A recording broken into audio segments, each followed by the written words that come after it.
Bonsoir à tous et bienvenue dans votre tranche d'information. Découvrons tout de suite l'actualité de ce vendredi 3 décembre 2021.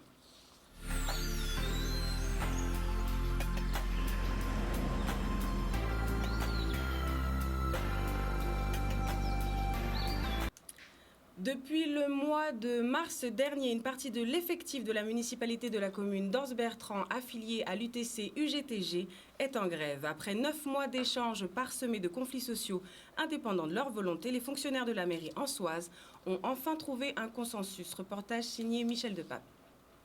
Après déjà en présence au médiateur M. Calix et après plusieurs échanges que nous faisons ce protocole de suspension de conflit là, en fait nous tombons d'accord avec Lance Bertrand et mais là nous voyons hier soir et nous signons un accord de suspension de conflit et qui a réglé premier point accord au cadre des deux méthodes que nous toujours posé en Guadeloupe le 2 mars. Ça veut dire que la mise à jour de la carrière de l'ensemble des agents en commune là, surtout aussi accompagner les gens qui sont partis à la retraite, c'est très important puisque aujourd'hui nous sommes sûrs que les gens ont 400 € encore puisque les gens ont un temps complet avant de partir. Et aussi l'harmonisation des coûts horaires, puisque bon, c'est vrai que même étant fonctionnaire dans les collectivités, nous avons la précarité. Alors nous demandons au moins augmenter le fonds d'harmonisation vers l'euro pour amener au moins un salaire un peu plus que le SMIC. Mais au moins en attendant, elle est à la retraite qui arrive, il gagne plus. Mais au moins ça nous peut dire déjà nous réglons le problème. Mais ça n'a pas été facile puisque c'est après quand même 9 mois. 9 mois, mais les vaillants combattants, ils ont goumé. Avec force à solidarité à l'UTC, solidarité à Mounans Bertrand, mais solidarité aussi à tout le peuple Guadeloupe puisque nous te faisons un grand défilé, nous faisons une série de solidarité pour surtout ces camarades de la TCB, puisque pendant 9 mois là, mais c'était qu'à faire de retenue sur le salaire. Il était qu'à prendre 300 € à eux, ils n'ont pas tenu tout l'argent à eux. Et en même temps, il y a un projet de vie à eux, à eux. Donc nous goumé, et nous arrivons à bout et le combat là va continuer de toute façon.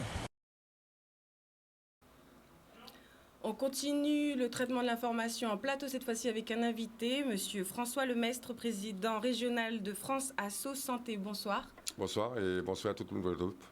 Excellent. Alors vous êtes sur notre plateau ce soir pour parler du droit des personnes malades qui est, entre guillemets, bafoué, on va dire fragilisé par le contexte social actuel. C'est bien cela, puisqu'à priori, ils auraient droit à l'accès aux soins et en ce moment, à cause des barrages ou des grèves. Oui, c'est surtout effectivement un coup de gueule, comme on va dire, c'est que si le droit de grève est tout à fait légal et inscrit dans la Constitution, ce qui n'est pas normal aujourd'hui, ce sont les barrages. Et ces barrages entraînent justement la non-continuité des soins pour les malades, par exemple, celles qui sont cancéreuses, celles qui sont dialysées, ou le diagnostic, porter un diagnostic. Il faut savoir aujourd'hui, on a un PET scan, on s'est battu pour avoir un PET scan. Et aujourd'hui, il fonctionne à 40%. Et ce PET scan est capable de détecter des cancers depuis le début. Donc très très vite, une prise en charge de ces cancers. Donc c'est vraiment un coup de gueule, parce que les barrages ne devraient pas empêcher les malades d'accéder aux soins. Tout à fait, ni même la limitation, on va dire, du nombre de personnels soignants. Les personnes doivent être soignées. Oui. En tout cas, le personnel soignant, d'une façon générale, ou en tout cas les organismes de soins, devraient tout mettre en œuvre pour pouvoir apporter un soin aux personnes malades aujourd'hui, quel que soit le contexte social. Quel que soit le contexte social, à partir du moment où on est malade, on doit être soigné. Donc on doit pouvoir aller voir son médecin, on doit pouvoir donner aux infirmières, par exemple, la possibilité d'aller à domicile. Il faut savoir qu'aujourd'hui, en Guadeloupe, vous avez énormément de personnes âgées qui sont à domicile, qui sont seules, qui ont besoin de soins, et les infirmières ne peuvent pas passer. Donc c'est tout un... C'est vraiment un cri du cœur. Les malades aujourd'hui se sentent en danger. Vous avez des dialysés, il faut obligatoirement faire des dialyses tous les 3 jours. Oui. Si c'est reporté, c'est sa vie qui est en danger. Donc ça, il faut prendre conscience que quand on fait des barrages comme ça, à mon avis, ça reste quand même un abus de pouvoir. C'est-à-dire que le droit de grève, oui, nous le respectons, tout à fait, mais on ne peut pas empêcher les malades d'accéder aux soins. C'est-à-dire que le droit de grève est un fait. Maintenant, les méthodes pour appliquer ce droit sont diverses et variées. Et a priori, empêcher les personnes d'avoir accès à ce à quoi ils ont droit eux-mêmes est peut-être limite, en tout cas délicat. Oui, non, mais effectivement, mais ce droit de grève, mais comme je vous dis, nous, à France Asso Santé, on respecte ce droit de grève. On n'est pas là pour casser ce droit de grève. On est là pour dire aux grévistes, attention, quand vous faites des actions comme ça, ce n'est pas que l'État ou les politiques guadeloupéens que vous êtes en train d'embêter, vous embêtez le peuple guadeloupéen et notamment ceux qui ont réellement besoin d'attention particulière, les personnes qui sont diabétiques, les personnes qui ont le cancer, les personnes qui ont... bon, vous avez compris ce que je veux dire. Des personnes dépendantes de leurs soins. Les personnes dépendantes. Vous avez énormément de personnes dépendantes. En EHPAD aujourd'hui, énormément de personnes âgées dépendantes sont en EHPAD. Ils n'ont pas de visite de leurs parents, alors qu'ils ont besoin de voir. Ils sont complètement dans une solitude, une détresse totale, quoi. Non. Oui, le droit de grève, oui, mais attention à ce qu'on fait, quoi. Tout à fait. Alors, pour rappel, votre association a un but, un objectif, informer les personnes malades des droits, par exemple, auxquels ils ont accès. Des droits en santé auxquels ils ont droit, effectivement. Il y a d'autres, a priori, objectifs. Voilà, il faut savoir que France Asso Santé est né d'une union d'associations qui œuvrent justement dans la défense des usagers du système de santé. Donc, on est des fois d'accord avec les syndicats, parce que c'est vrai qu'on sait qu'il y a des problématiques à l'hôpital, par exemple. Donc nous, on va aller dans le sens d'améliorer la qualité des soins, justement, de l'hôpital pour que les patients soient bien soignés, quoi.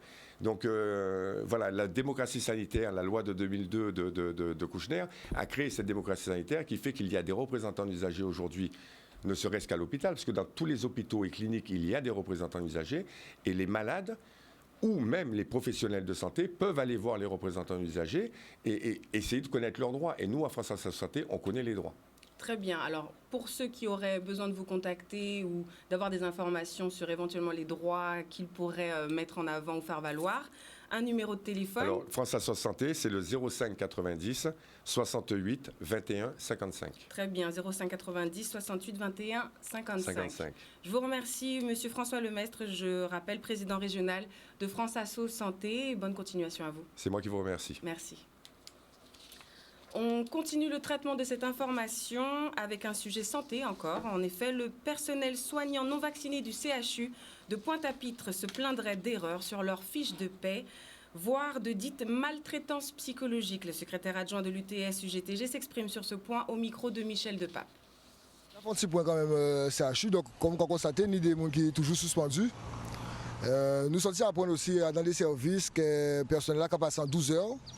Alors, il y a le personnel qui a plein de ça dans les services parce que il y a une famille, il y a une petite monde et que ça a changé toute organisation.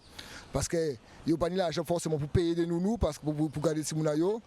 Et nous apprendre aussi que si on veut travailler dans des horaires normaux, c'est-à-dire des horaires qu'on fait 7h, 14h ou des laits comme ça, il dit qu'il faut aussi une décharge par rapport à ça qui a fait le conflit qui a fait dans le pays là, qu'il n'est pas responsable des trajets là qu'on a fait là entre Kazao et CHU là. On recevait un courrier hier de personnel dans le service qui était vérité anonyme, ils ont signé mais ils étaient vérité anonyme et donc on a fait ça et paraît bientôt et qui a dit ok bon entre le manque de personnel qui nie, les glissements de tâches puisque on a fait travailler des gens qui suspendus hein, donc nous avons en maltraitance dans le travail.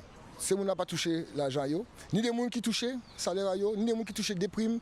Ça ambigu, ça tellement mal fait. Est-ce que ça fait tout? Non mais c'est un processus de division pour nègre manger nègre. C'est ça qui a fait là. Nous savons que nous avons c'est nous la nourrir. Nous savons que c'est nous le loyer à payer. Ou qu'on fait ça. D'autant plus que nous avons annonce à ministre là qui a dit qu'il fait des reclassements, des reconversions. Donc on peut tout comprendre que des gens qui fait études, ils sont infirmiers, ok, ils ont eu l'école, ils payent l'école en France, ils payent le loyer, on commence à dire, ils font des sacrifices et quelque chose de l'autre dit que les personnes non grata en CHU pour un vaccin qui finalement, on voit qu'en France, il y a une cinquième vague qui a manié les gens qui sont vaccinés. D'accord, quand les gens qui sont vaccinés, qui vont retrouver un RIA. Mais sinon, la majorité des gens qui sont vaccinés, qui vont retrouver un RIA, c'est que nous avons un problème. En réponse par voie de communiqué, nous avons eu la réaction de la direction du CHU au sujet de ces erreurs qui auraient pu être observées sur les fiches de paie. De son côté, la direction du centre hospitalier de la Guadeloupe explique que la réalisation de la paie n'a pas été facile ces temps derniers, ce qui peut expliquer certaines erreurs. Mais la direction des ressources humaines fait tout pour rectifier ces décalages qui ont pu être observés. La direction rappelle que durant les mois d'octobre et de novembre dernier, le service de la direction des ressources humaines a fait l'objet d'assauts incessants du syndicat. Intimidation du personnel de la direction des ressources humaines, délogement de force du personnel, serrure de bureau encollée, déversement d'huile de vidange, attaques sur les réseaux téléphoniques et électriques. On l'aura compris, de telles conditions, selon les termes de la direction, sont de nature à rendre impossible le traitement normal de milliers de salaires. Une fois encore, la direction appelle au retour à la sérénité pour éviter de pénaliser le personnel et aussi les malades. On continue le traitement de cette information. Après 2 semaines de mouvement social dû principalement au refus de l'obligation vaccinale, la plupart des barrages routiers ont été retirés. Toutefois, à ce jour, certains barrages sont toujours présents sur les routes, notamment sur le pont de la Boucan à Sainte-Rose. La cause d'autres problématiques essentielles animent les Sainte-Rosiens. Plus de détails avec le reportage signé Harold Luce. Bien qui côté pour nous barrer, messieurs. Nous aurons bien qui côté pour nous barrer, qui côté pour nous bloquer, si nous voulons bloquer. Là, c'est Guadeloupe et Guadeloupe nous pas bloquer. Nous à Sainte-Rose, nous avons des problèmes réels à Sainte-Rose. Parce que vous, si vous vivez ou agriculteur à Sainte-Rose, à part ça, vous vivez Sainte-Rose. À part ça, vous vivez Sainte-Rose. J'ai de la bannie de l'eau à Sainte-Rose. Ok? J'ai de la bannie de l'eau à Sainte-Rose. Ça, c'est des problèmes réels que nous vivons tous les jours et nous avons dit que au-delà des mouvements là que nous mettons en place pour passe sanitaire et puis qui a là, nous avons d'autres business réels que nous avons dit à Sainte-Rose. Et nous devons pour ça. À part nous avons fait mon chien en pont là, nous avons fait mon en mer de monde. Nous avons une situation, nous avons un combat qui est réel. Si on comprend qu'il est réel, nous ouvrons. Je dis comme ça que nous sommes trop raides. Premier butin et journaliste m'a demandé est-ce que nous avons assoupli. Nous avons assoupli. À des assouplissements là, ça, nous tenons des gens qui étaient contre et des gens qui étaient pour. Nous avons des gens qui disent nous pourquoi ils ont ouvert pour là. Nous avons des gens qui posent nous la question. Quand ils veulent, est-ce qu'ils ont une fou?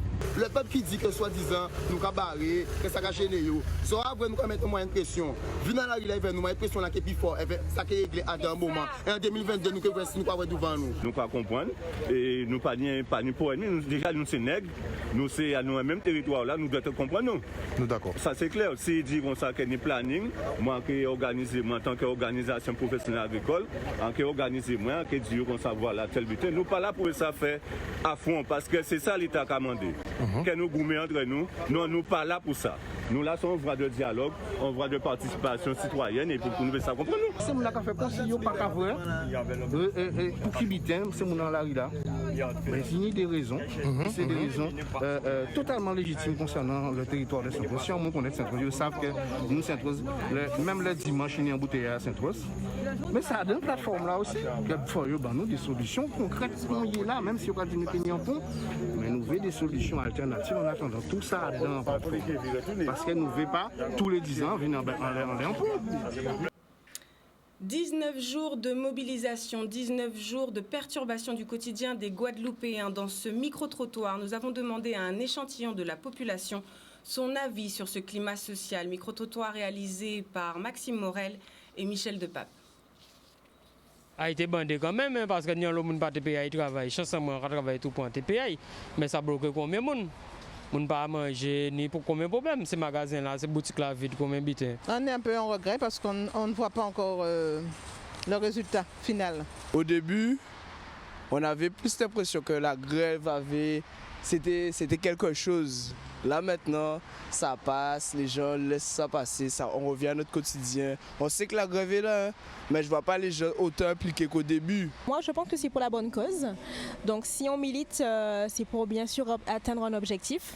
Donc j'espère bien sûr qu'il sera atteint et qu'on trouvera des solutions, mais tant sanitaires que sociales, et que ce climat va se calmer un petit peu et que l'État prendra des dispositions. Vous savez, nous ne sommes pas un pays indépendant. Hein. C'est la France qui nous gouverne. Alors, on attend des élus, j'en doute. Il faut faire de toutes les façons, que ça change en bitin, qu'il n'y a pas changé en bitin. Mais on va ça changer, il faut changer de toutes les façons. Nous ne sommes pas au moment. C'est il en nous, il ne faut pas il en nous qu'à souffrir comme ça. La vie chère, tu vois, c'est toujours la même chose, donc il faut ça changer. Moi, tout à fait d'accord avec le mouvement là, tu vois. En tout cas, je souhaite beaucoup de positivité à la Guadeloupe. Au sortir de la rencontre entre les élus régionaux et le collectif des syndicats en colère hier à Fouillol, Éric Jalton, le maire des Abîmes et président de la communauté d'agglomération de la zone centre Cap Excellence, invite la population à rester unie pour avancer dans ce contexte sensible. Interview signée Charlie Dagonia. Je note que les choses évoluent, je reste optimiste. Les élus une représentation, une délégation des élus, après concertation avec l'ensemble des élus, ont rencontré le collectif. C'est très bien. Ils ont aussi par ailleurs rencontré les socio-professionnels. C'est très bien. Il s'agit concrètement que toutes ces composantes, le monde économique, le monde institutionnel, les élus qui ont la légitimité populaire, ils ont été renouvelés récemment, malgré un taux d'abstention important, mais ils ont la légitimité. Le collectif tient une certaine légitimité, puisqu'ils ont la capacité de mobiliser dans la rue beaucoup de gens. Donc ils ont cette légitimité, je dirais, de la rue, de la population, qui bien souvent les soutient dans leurs revendications. Il faut faire en sorte que ce peuple guadeloupéen, dans ses différentes composantes, ensemble, sur une plateforme commune, puisse exiger de l'État une présence sur la table des discussions, des négociations, des débats, ce qu'on veut, mais avec la ferme intention au terme de ces échanges, qu'il y ait des résolutions communes signées par toutes les composantes pour faire avancer la Guadeloupe. Dans le domaine évidemment de la jeunesse, dans le domaine économique, l'un est lié à l'autre. C'est le monde économique qui peut recruter essentiellement la jeunesse. Dans le domaine des équipements d'accompagnement dont on a besoin pour vivre correctement, également dans le domaine sanitaire où il y a encore des besoins et des moyens pour qu'on puisse être à une égalité par rapport à ce qui se passe dans le restant de la République. Avec également nos partenaires sociaux qui représentent le monde ouvrier, je dirais, qui représentent les salariés et quelques forces vives de ce pays. Et on a besoin des trois composantes. L'histoire, je conclurai là-dessus, nous démontre c'est l'association du mouvement social, du mouvement politique, progressiste évidemment, pas les réactionnaires, le mouvement pour les élus progressistes et le monde économique. Mais souvent, les plus petits, les petites et moyennes entreprises représentées, pas forcément les grands capitalistes, c'est l'association de ces trois composantes qui font avancer les choses pour la population, pour le travail, pour les droits sociaux et j'en passe. Et donc, faisons en sorte que ces trois composantes, le monde socio-économique, le monde politique et le monde social, le mouvement social, syndical et associatif, que nous soyons vraiment soudés ensemble pour imposer à l'État d'être assis sous la table des négociations et faire avancer les intérêts du peuple guadeloupéen. Enfin, pour finir cette tranche d'information, l'EFS, établissement français du sang, interpelle sur la baisse du stock des poches de sang et appelle donc la population à donner son sang à son établissement aux abîmes. Découvrons le reportage signé Maxime Morel. On a actuellement des problèmes comme tout le monde avec les mouvements sociaux. On n'est pas libre de circuler, on n'est pas libre de sortir notre camion comme on le fait d'habitude. Donc on attend les donneurs à la maison du don. Et vraiment, on a besoin que les gens se mobilisent parce que depuis 15 jours, on a très peu collecté. Et c'est un peu gênant pour les stocks. Pour répondre à l'appel par rapport au manque de sang qu'il y a sur la Guadeloupe, donc j'ai décidé de venir donner mon sang aujourd'hui et voilà. La Guadeloupe en a besoin, on n'a pas suffisamment de dons, de poches en ce moment et vu la situation, vu les accidents, c'est important de donner pour au moins tenter de sauver une vie. J'essaye de le faire régulièrement, c'est une façon simple de pouvoir contribuer à aider les malades. Les stocks qui sont bas en général, il y a actuellement des grosses difficultés au niveau national. Des grosses difficultés pour prélever, donc c'est vraiment, on est très dépendant du national, on est très dépendant de l'Hexagone qui nous envoie quand même à peu près un tiers des poches transfusées en Guyane. Et si eux sont en difficulté, ça retentit bien sûr sur nos stocks. J'essaie de faire plusieurs fois par an, c'est pas évident de tout le temps être disponible, mais on essaie de temps en temps de venir. J'essaye de le faire régulièrement, ouais. Après on a un peu tendance à oublier, mais des fois on a des petits rappels de l'EFS qui nous disent c'est bon, vous pouvez donner, donc c'est bien. Il faut que les gens comprennent, il faut que les gens se mettent en situation de comprendre qu'en fait la transfusion ça va concerner tout le monde un jour ou l'autre. Tout le monde peut être touché n'importe quand pour la personne elle-même ou pour un proche, que ce soit un ami, un parent, un collègue. Et on voit souvent des gens arriver au don un petit peu tard parce que justement ils ont été touchés, parce qu'un parent a dû être transfusé et que là ils ont compris que donner son sang c'est important, mais ça serait bien de comprendre avant. C'est aussi aux donneurs de faire un peu de pub autour d'eux, dans leur entourage, pour encourager au don. Ça prend 30 minutes un don de sang, c'est pas grand chose et ça sert énormément aux malades. Ça fait pas mal. et en plus on sauve des vies. Et c'est un bon geste, on parle beaucoup de solidarité en ce moment, beaucoup de Guadeloupe, donc c'est important de sauver des vies en Guadeloupe et je pense qu'il faut faire l'effort et c'est juste une petite aiguille. Si un jour c'est nous qui en avons besoin, on sera bien content d'en trouver, quoi. Voilà tout pour cette édition. Je vous remercie pour votre attention et votre fidélité. Vous pouvez retrouver l'intégralité de cette édition sur la page Facebook Canal 10. Aussi, je vous donne rendez-vous dès lundi à 18h30 en direct pour une nouvelle édition de cette tranche d'information. D'ici là, je vous souhaite de passer un excellent week-end sur Canal 10.